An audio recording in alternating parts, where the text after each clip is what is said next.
What's the biggest thing that jumped out to you?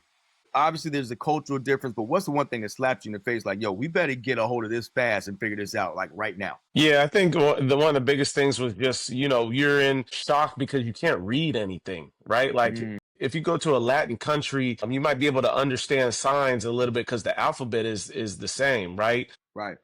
But over here in Korea, you have different characters. You don't Hmm. know if a building is the difference between, a doctor's office or a place where you can go eat some chicken. You Right. just don't really know the difference in those things. I think that was one of the biggest shocks for me. And then the idea that, I don't know any of the language. I have to lean on a translator 24/7, 100% of the time, trying to figure out what their language is. Now, baseball terms, very similar. They use English terms, but just you feel like you're in the middle of nowhere because of the language barrier, and you're just trying to get used to that. There was a local radio host who went overseas. I want to say possibly Korea. I'm not totally sure, but he went overseas, and I listen to radio a lot in the mornings. I take my kids to school, and his Mm, experience like, yo, it ain't no black people over there. mm. Was your experience the same? Was it a lot of folks that looked like you and I over there? No, definitely not.